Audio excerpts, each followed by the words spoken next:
Hi everybody, this is the Baseball Hut, the amazing, spectacular, terrific, the great one, the People's Champion, your host, the Hut. Now, I am recording this video for the Mets game on Sunday night, and the reason is pretty simple, and that is, it's a foregone conclusion that, it doesn't matter what happens now with the Mets. We're going to talk about this team, continue to talk about this team infinitum. But right now, as I do this video, the Mets are currently in last place in the National League East.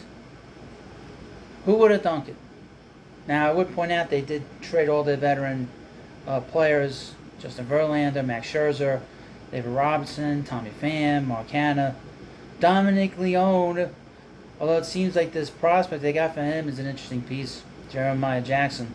Also, I want to remind you again, for the millionth time, at the Prospect Hut, and please, of course, subscribe and check it out. It's just talking about Met prospects, and it's all about next year and beyond, to be honest with you. This year is pretty much toast.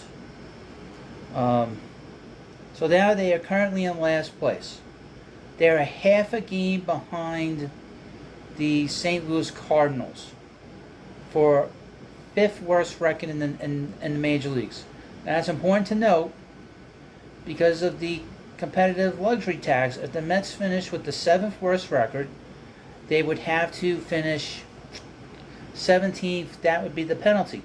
But if they finish with the top six or worst or whatever you want, best worst records, they don't get penalized in the first round. They do get penalized in the second round. So, if the Mets do not finish with the, if they finish with the sixth worst record or worse, they will not have to give up their first round pick, the fifth overall pick in the 2024 draft. That will be a player of note. I have to go through the draft. I've not done that yet. I've kind of sort of saved what a mock draft is, but I haven't really gone through it yet. But right now, it's all about next year. There's all kinds of rumors going around. The Mets are going to talk to Shohei Ohtani, and there's nothing wrong with that. Whether he signs or not, that's irrelevant. You have a right to talk about it. And we're going to talk about him a lot. I talked about him on the Baseball Hut too. Another channel you should subscribe to. But yeah, they're currently in last place as we enter the game on Sunday. What happens in this game? They probably lost. I mean, the only thing is they got Kodai Senga pitching tonight, going into the game, and he's pitched really well. He's going to get a lot of Rookie of the Year votes. I don't know if he's going to win, but he's going to get a lot of votes for this year. He's pitched really well. Top 5 in the ERA. He's had a very good year, and his walk rate has gone down. Now, there have been a lot of players mentioned. Like I said, Shohei Ohtani has been talked about. Yoshinobu Yamamoto should be watched because the Mets have heavily scouted him. He's the best pitcher in Japan, and in fact, he's considered better than Senga was coming into the United States. He's going to be posted by his team, the Buffaloes, and some team will bid for him to talk to him. In all likelihood, it's probably a good chance the Mets will probably outbid all the other teams. Probably a record bidding on him, because Steve Cohen don't care. He just wants to win, like us. Now let's talk about this current team as we watch it now. We're starting to see the issues here. At least I am.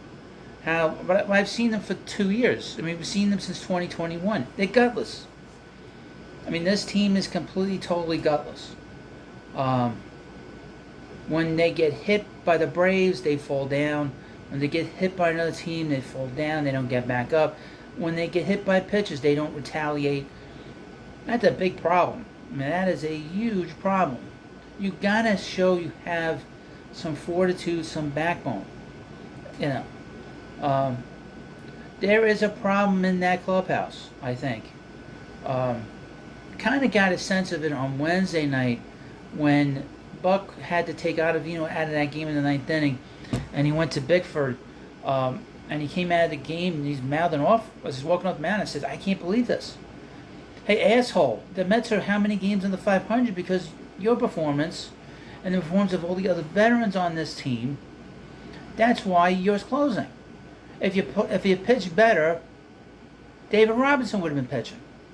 That's the thing that's the most annoying thing about what's going on, at least for me, over the last few weeks, is these assholes had the nerve to be shocked that Steve Cohen broke this team up. These assholes have the nerve to feel like that. And Buck had a quick trigger finger to get out of the game. I mean, what was he going to do? He's still going to win games here. So we've seen some kind of weird kind of thing. That's the one thing about a losing team. Is when you get a losing team, that all the sort of bad habits start to come up to the surface. All the bad attitudes, all the sort of anger and resentment and whatever else, the jealousy's going on in the clubhouse, it rises up above the surface. And we're starting to see that. We're starting to wonder, what's going on in that clubhouse. Again, we know that 2 years ago there was no leadership in that clubhouse. We know 2 years ago that was a toxic situation there. It was quietly pushed aside because they brought in a lot of guys that were good clubhouse guys. But clearly this has bubbled up again. Amongst a lot of other things, obviously the performance on the field are the most important thing. But, I mean, this is a terrible situation. However, the ownership took note of it, and he said back in June, if this continues, or in July, whatever it was, he said, if this continues, I'm going to blow it up. And he blew it up. I think they were surprised he would do that. He said he was going to do it. He got rid of everybody, and he got back some very good prospects. Now we're going to see these guys are any good, but they need a centerpiece. Next year's draft could present that opportunity for the Mets to bring in an elite player that could be the centerpiece of this entire organization again. They have good players on this team. I'm pleased with the fact that Francisco Lindor has shown some energy. Unlike the rest of the guys on this team, they've sort of given up. It's funny, someone told me last night, he's like, not for nothing, but they gave up months ago. And they did. They gave up in May.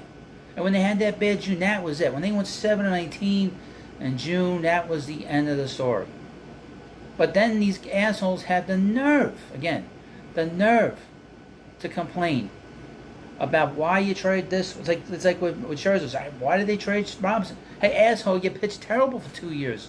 When the Mets needed him to pitch big in a big spot, he failed every time. Now, going into the offseason, the Mets need to improve this pitching. They have to get younger with the pitching.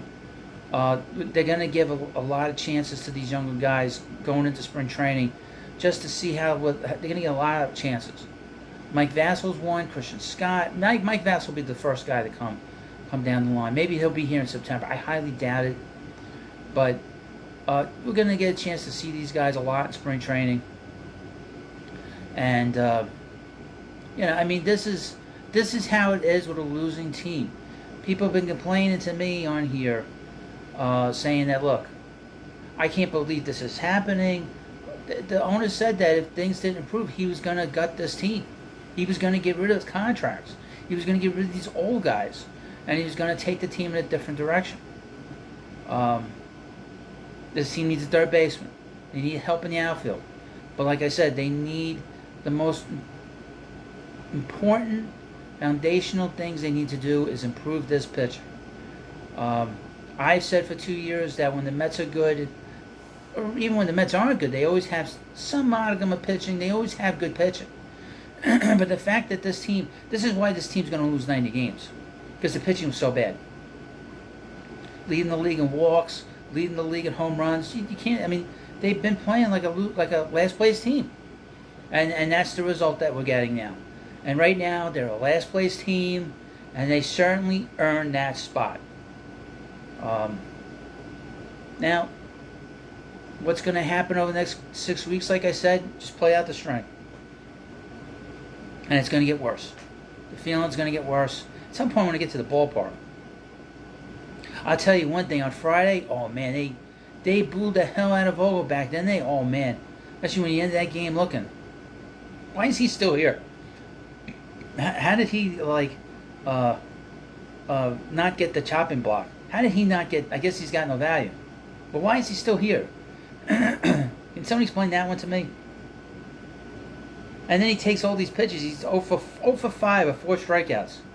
He shouldn't have one at bat in the game. He shouldn't even be on the roster at this point. Well, let me know what you think about this video. Again, the Mets are a last place team. Nobody would have thought that would have happened. But there's always a rainbow at the end of this, and that is the draft next year. And maybe, just maybe, they'll get the #1 pick. Because I don't know if you know this, we had the lottery now in Major League Baseball. So the Mets, could you imagine if Steve Cohen got the #1 pick? The Major League Baseball owners would have a fit. They'd be cursing that up a blue streak if he got the #1 pick next year. They'd be flipping out. Well, don't you be flipping out. And a lot of people want to flip out, and a lot of people are fed up. But just run out the string. That's all we can do. Let me know what you think about this video. Of course, please subscribe to the Baseball Hut. Thank you, and I'll see you later.